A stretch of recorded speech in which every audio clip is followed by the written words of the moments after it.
Hey internet, how's it going? Welcome to another episode of the Jongravesshow, talking to everybody about what is going on in The Walking Dead this week. And I believe that this is the mid-season finale, season 6, episode 8.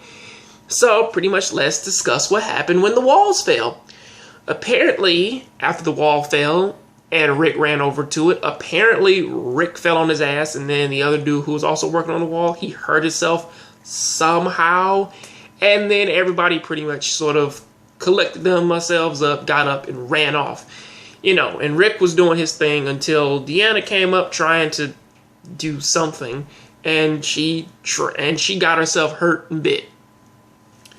So pretty much Rick and everybody else were caught up in Jesse's house, and of course, Eugene, Rosita, and Tara were off in a garage. And of course, finally, at least I believe, is that Carol and Morgan, who at first I thought were, who I first thought was like in Morgan's house, were now in the middle of the street running away from zombies. Don't know how that happened, but whatever. Also, and Maggie had to go, leave, and climb up on the garage tower because that was the only way to get away from all of the zombies. But from that, though, what else? Eugene, he actually found Daryl and everybody else. They actually called in with the radios, so they're okay and they're making their way back. Or at least they're probably telling Rick something about what is going on. So at least there's that.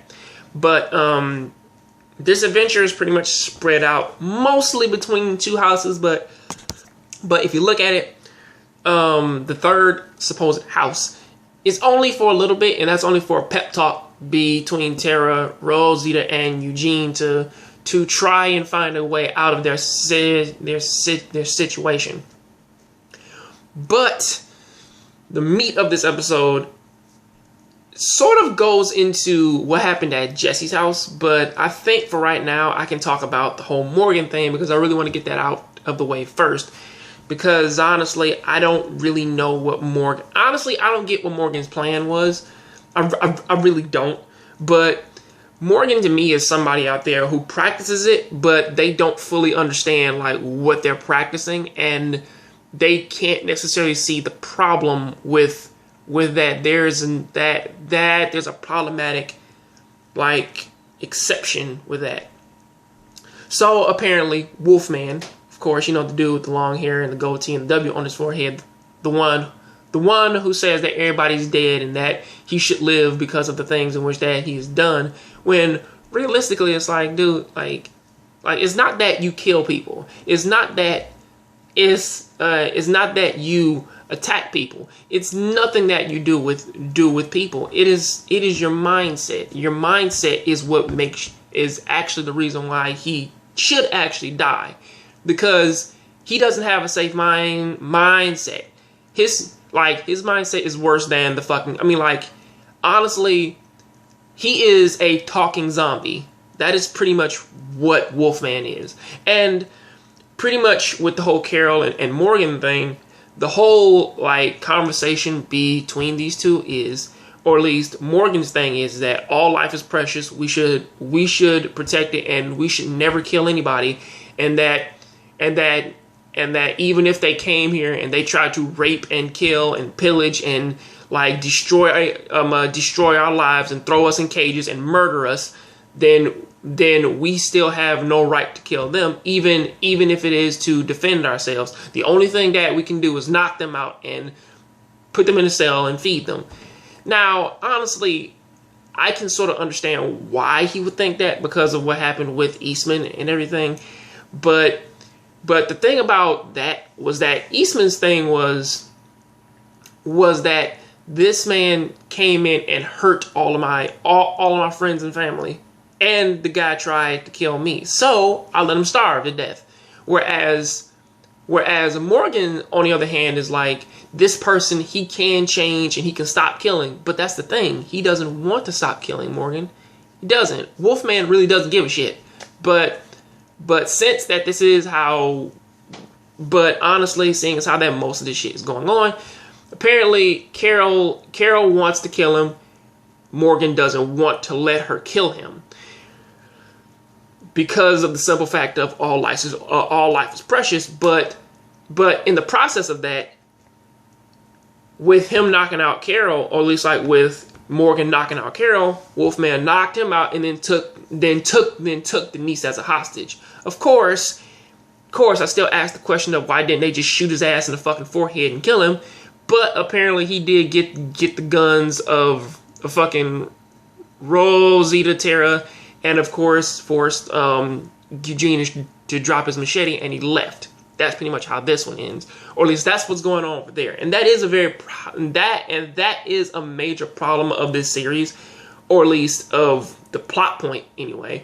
Of that Morgan, like, all this shit could have been avoided if Morgan wouldn't have tried to just fucking save his ass. Because really, there's nothing to save about a man who doesn't want to cooperate and doesn't want to try to fix the society, especially since he said that if you can't heal this rusty wound that I got on a bumper, upon like a rusty bumper, then I'm gonna kill everybody here. I'm killing everybody. I'm killing the women, the women and the children. But Morgan just allowed him to fucking stay there and was trying to give him help, even though this guy doesn't want to change. But that is Morgan's thing. Now, moving over to what happened in Rick's house, we finally get a clearer reason why Sam doesn't want to go downstairs, because he's afraid of Rick. Realistically, he is afraid of Rick. But breaking it down a little bit further, this is the episode where, of course, Ron and Sam, they both have their confrontation, and their confrontation is that now Ron is starting to think like Wolfman, saying that everybody's dead and that he should kill them all because of some shit like that. And then he tries to fight Carl and loses. And, of course, zombies end up coming in. And once they're done with that, and then they're off alone because, you know, Rick and Jesse, they both do come and they do try to open up the door and see what is going on with there. But in the process, zombies got in, and then they had to barricade. And that's pretty much like a major part of this, where they had to barricade everything. But I like Carl's like reaction to this, because after the whole like little confrontation between them, the first thing he did was pull his gun out and said, "Give me your shit right now. We're not talking until you give me the gun, because you can't be trusted with it." Obviously, and he took his goddamn gun, which is something that I actually respect, and that's something that I would have fucking done. It's like, we not talking. Just give me that gun. Right now. But, you know, and I like Carl's mentality of it, of saying like, dude, I get it.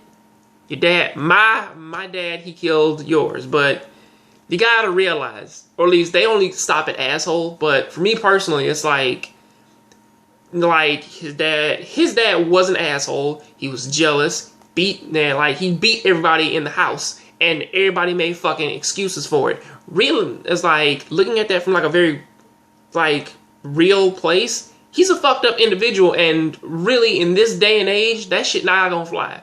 So he had to die, especially after killing somebody else. So of course, as Ron said, your dad is a killer. Of course, Carl says yours was too. But of course, the other major plot point that is going on is that Deanna, she left everything to Rick and Michonne, of course.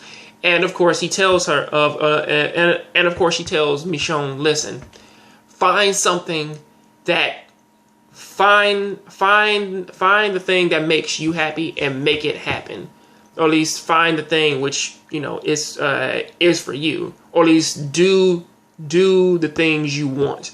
And of course, Michonne says she wants this place to work, but she says the thing that goes deeper than that.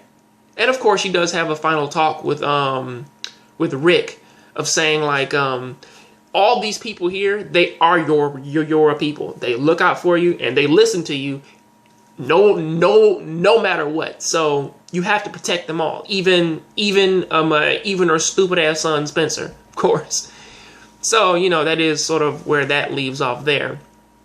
And they finally bring back the trick from the beginning, which is something that I was asking for like the longest while of why don't they do the zombie entrail thing? And they could have used that to go out and kill a lot more zombies if they were to, like, if they could easily do that, and then they could slowly kill them all without actually having to worry too much about having to run around, because you can kill, well, you can do it Metal Gear Solid style. It's pretty much what I'm saying. But that is how this one ends. Everybody leaves Jesse's house. Maggie is still running. Glenn is trying to find a way to get in there and save everybody. Him and Edith. And Wolfman kidnapped Jess. He kidnapped Denise, and now everything is fucking crazy as ever. Hopefully this shit gets better, but yeah, until then, I'm sorry for making this shit so long. Please tell me what do you think about this down there in the comment section. I'll catch you guys on the next Jongravesshow. Please keep watching anime, keep playing video games. I'm out.